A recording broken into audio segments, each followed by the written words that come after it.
ایک وقت ایسا آیا کہ اللہ تعالیٰ نے حضرت ابراہیم کو بہت زیادہ مال عطا فرمایا. اتنے اونٹ گنے نہیں جاتے، گائیں اتنی زیادہ کہ شمار نہیں ہوتی، بکرے بکریاں اتنی زیادہ کہ شمار، بہت زیادہ مال اللہ نے عطا فرمایا. اور ابھی کچھ عرصہ پہلے آپ پیچھے جائیں نا تو جو لفظ مال تھا وہ روپے پہ تو بولا ہی نہیں جاتا تھا، وہ جانوروں پہ بولا جاتا تھا. بہت زیادہ مال اللہ نے دیا، بکریاں، گائیں، اونٹ، بیل، بڑا کچھ. تو رب کریم نے فرشتوں سے فرمایا کہ واتخذ اللہ ابراہیم خلیلا، ابراہیم میرا دوست ہے. تو فرشتے کہنے لگے یا اللہ جسے اتنا کچھ دیا جائے اس نے دوست تو بننا ہی ہوتا ہے، وہ نوازا ہی بڑا ہے، اتنا مال، اتنے کھیت کھلیان، اتنا کچھ. اللہ کریم نے فرمایا جاؤ آزمائش کر لو، امتحان لے لو. فرشتہ امتحان لینے پہنچ گیا. حضرت ابراہیم کے جانور چر رہے ہیں چراگاہ میں، حضرت ابراہیم بھی ہیں، غلام بھی ہیں، بہت بڑا ریوڑ ہے. آپ تشریف فرمائے. ایک فرشتہ آیا تو کھیت میں چھپ کے بیٹھ گیا اور بلند آواز سے کہنے لگے سبحان اللہ والحمد للہ ولا الہ الا اللہ واللہ اکبر. اب وہ حضرت سیدنا ابراہیم علیہ السلام کھڑے تھے تو وہ کھیت میں بیٹھ کے تسبیح پڑھنے لگا سبحان اللہ والحمد للہ ولا الہ الا اللہ. حضرت ابراہیم کہنے لگے یہ میرے رب کا نام کون لے رہا ہے؟ بڑی اس کی میٹھی آواز ہے، بڑی کون ہے؟ ڈھونڈنے لگے، گھومتے گھومتے اس کے پاس چلے گئے. فرشتہ انسانی شکل میں، تو میرے رب کا ذکر کر رہا تھا؟ اس نے کہا میں ہی کر رہا تھا. فرمانے لگے یار ایک دفعہ پھر نہیں کرتا؟ تو کہنے لگا ابراہیم پہلے تو میں اپنی مرضی سے کر رہا تھا، تو کہتا ہے تو پیسے لگیں گے، پیسے ہے تو کر دیتا ہوں.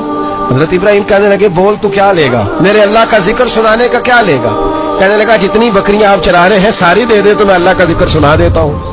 آپ نے فرمایا بس جا تیری ساری ہوئی میرے رب کا ذکر سنا. اور پھر شروع ہو گیا سبحان اللہ الحمدللہ ولا الہ الا اللہ واللہ اکبر. حضرت ابراہیم علیہ السلام کیف میں یار پھر ذرا سنا، نا علما وچ پھسا سانو تو یار دی گل سنا سا، ذرا دوبارہ سنا. میں پھر سنایا، ایک دفعہ پھر کہا. فرشتہ کہنے لگا بس جی آپ کے پیسے پورے ہو گئے. حضرت ابراہیم کہنے لگے چل ایک دفعہ اور سناؤ. کہنے لگا پیسے لگیں گے. تو کیا لے گا؟ کہنے لگا گائیں بھینسیں ساری میری. فرمایا بس یار اتنی قیمت، تو سنا صحیح، سارا کچھ ہی تیرا. پھر شروع ہو گیا سبحان اللہ والحمدللہ ولا الہ الا اللہ واللہ اکبر. گائیں دے دی، بھینسیں دے دی، وہ ذکر سناتا ہے. حضرت ابراہیم کبھی مچلتے ہیں، کبھی روتے ہیں، کبھی آہیں بھرتے ہیں. تو میرے رب کا نام لے رہا ہے، ذرا پھر سے لے. کیف جاری ہے. کہنے لگا بس بھائی.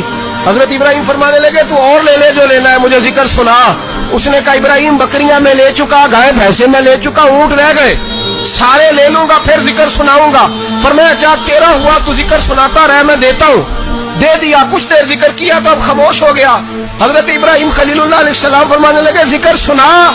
کہنے لگا ابراہیم اب تیرے پاس دینے کو کیا ہے؟ ہر چیز تو میں لے چکا. آپ فرمانے لگے یہ گائے بھینسیں بکریاں چرانے کے لیے تجھے کوئی نوکر ملازم بھی تو چاہیے نا.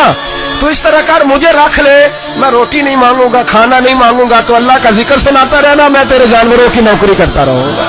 حضرت ابراہیم علیہ السلام نے جب یہ کہا نا فرشتے کی آنکھوں میں آنسو آ گئے. نبی پاک صلی اللہ علیہ وسلم نے نا 4 رکعتوں والی نماز پڑھائی تو 2 رکعتوں پہ سلام بھیج دیا. صحابہ خاموش ہو سارے، چپ، ہم نہیں بولتے.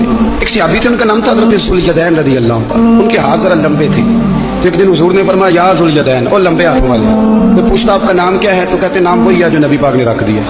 2 ہاتھوں والے نام پڑ گیا. باقی سارے لوگ خاموش بیٹھے، کوئی نہیں بولا. یہ ذرا سادے آدمی تھے، بولے لیکن بڑے ادب اداب کا خیال رکھ کے بولے. اٹھے، بات ساری اللہ کریم پہ ڈال دی. کہنے لگے یا رسول اللہ، اللہ نے نماز چھوٹی کر دی ہے یا اللہ نے آپ کو بلا دیا ہے؟ تو حضور فرمانے لگے کیا ہو گیا ہے؟ حضور مجھے لگتا ہے آپ نے 2 رکعتیں پڑھائی ہیں. نبی پاک نے فرمایا کیوں بھی ابو بکر کتنی پڑھائی ہیں؟ عرض کی حضور مجھے کوئی نہیں پتا، میں تو پڑھنے آیا ہوں، کو رکھتے کتنی تھوڑی ہے، جتنی پڑھاؤ گے چپ کر کے پڑھ لیں گے.